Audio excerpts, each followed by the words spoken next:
हक भारत की मुझको मुबारक रहे, मुझे रहने को जन्नत नहीं चाहिए।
अच्छा भैया हेलो हेलो देख सवेर हो गए। एक आरजू हमार बात देवी जी से हाँ। कि हे देवी मैया हेलो हेलो रक्षा करे ये देश वाले कैसन हो ये हैं। अब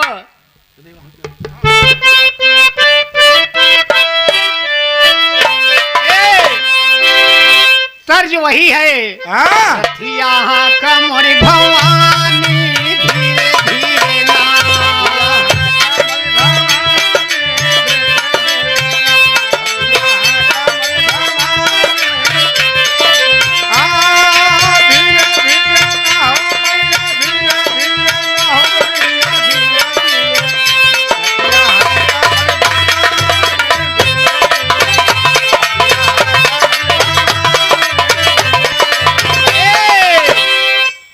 जियरा ल बचाई हे माई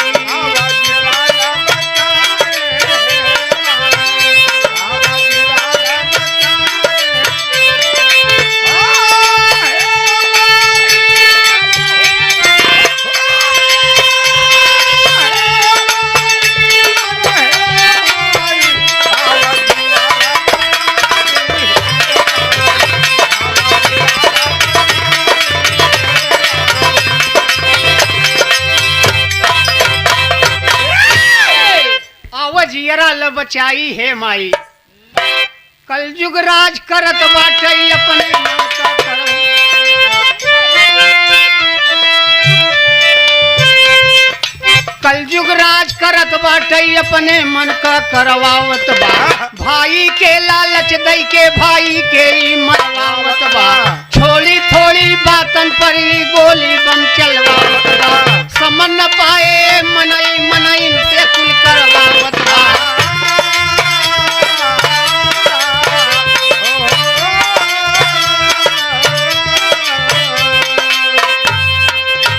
बाबू यहाँ समय हमारे समझ से सबसे सस्ता का बा जान 100 रुपया में टमाटर हो गए बा हाँ लेकिन जान सस्ता बा चाहे जहाँ जे मार डाले हाँ कलयुग राज करता यह बड़े शासन ओकर बा त धर्म का होता है अपमान ए धर्म का होता है अपमान सबसे सस्ता हो गया जान पाप से धरती गरुआई हे माई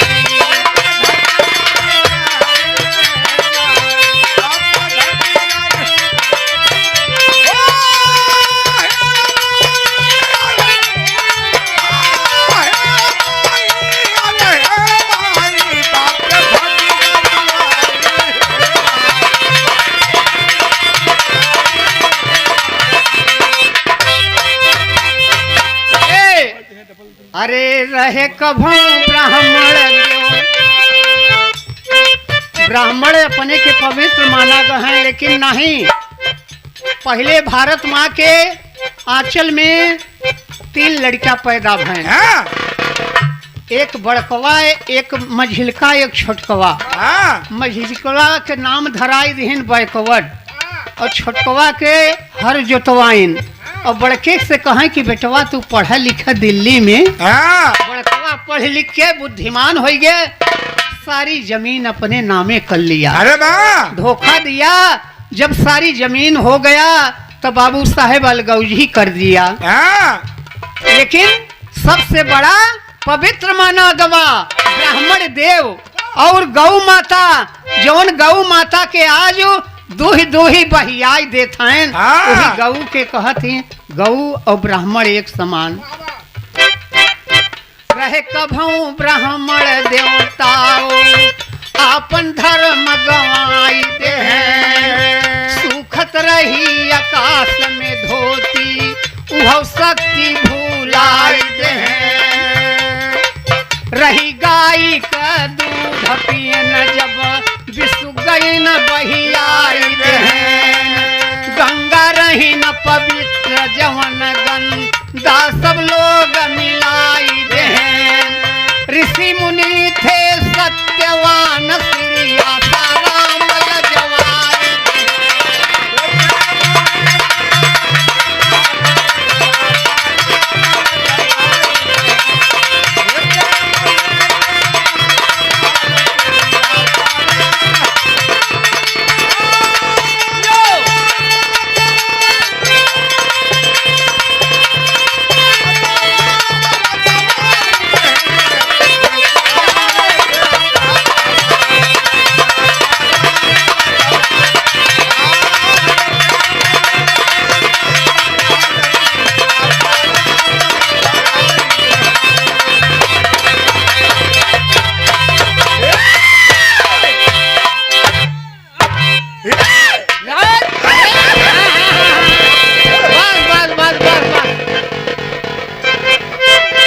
बेचारू जौन बाबू सीधा आदमी देखता न है ऐसे ही करबे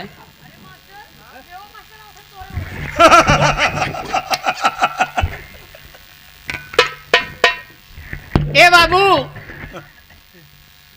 तो गुरुमुख है के लेहन मोबाइल आजकल मोबाइल फैली बा तो ये बतावा कि मोबाइल का गलती बा कि मनई का मोबाइल के नहीं मोबाइल नहीं बोलता मनई बोला था तब वह तेरी कहता जौन मनई कहीं वही उ कहे एक जने बिहार का फोन करत ही रोज कहत ही हमारे मलकिन से बतियाई लिहा हाँ हम कहा ही फंसाए का नहीं बतियाई कही था तू ही भर बतिया ए भाई देखे तब गुरुमुख है के लेहन मोबाइल और सबकी चले लगी स्टाइल झोंकई लागे सब झूठाई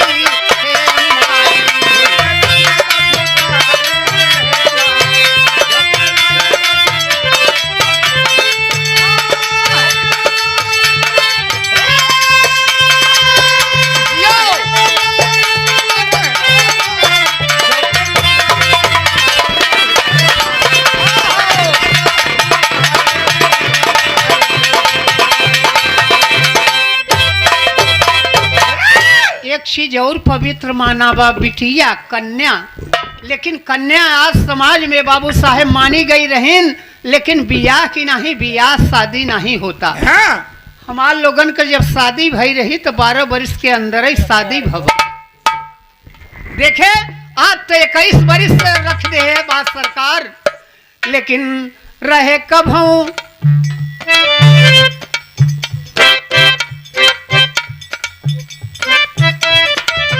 बाबा देवी रूप रहीन बिटिया फैशन क नकल करई लागे, किए विदाई मात पिता सा सुर में जाई रही लागे, सास ससुर ताना मारई बिटिया मोर रोज सहई लागे, दैजा खातिर पीड़ित भैन बिन मौत क जरई मरई लागे।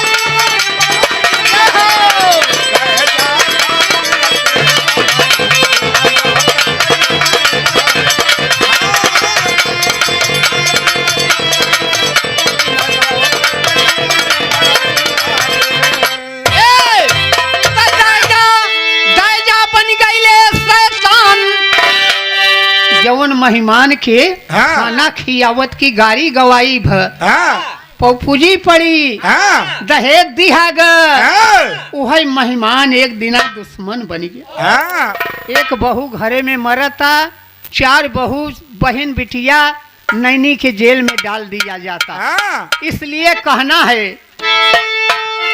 तो दैजा बन गईले शैतान, दैजा बन गईले शैतान और दुश्मन बन गईले मेहमान, मर गए जियरा कल थाई है माई।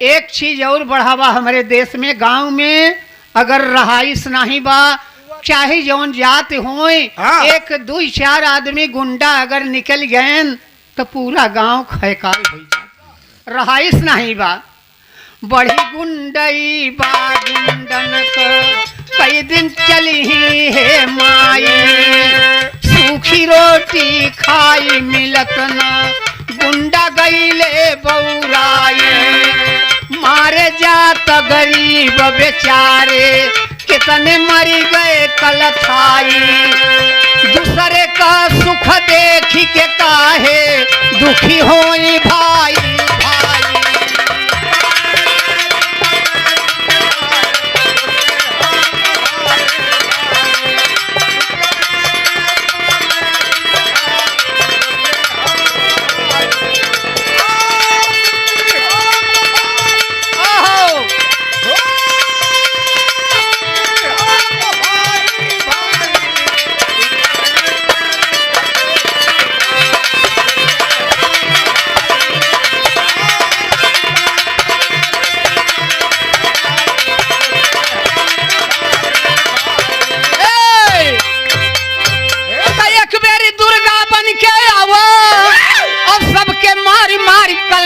दुनिया गईली पपियाई है माई।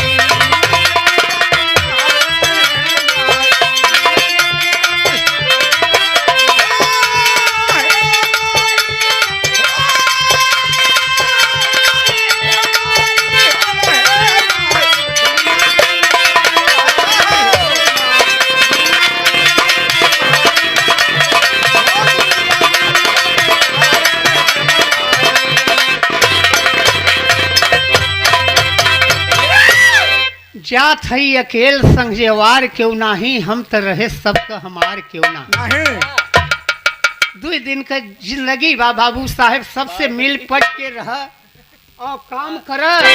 देखे तो सब दिन रहे न समाइया, सब ही से चल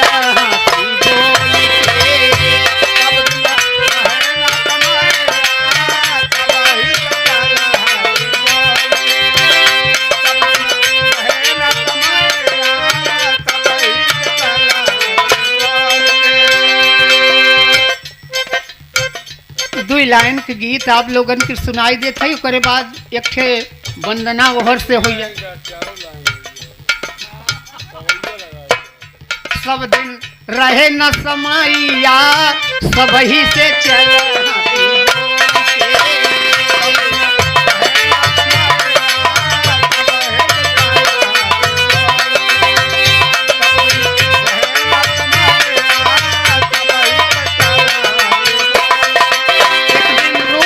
हो जाए, क्यों ना क्यों दिखाए।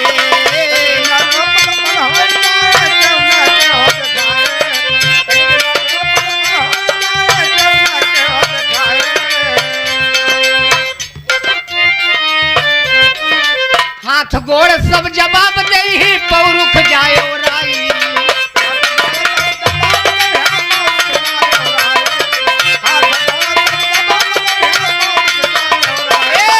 बेटवा बाप के रेरी मारे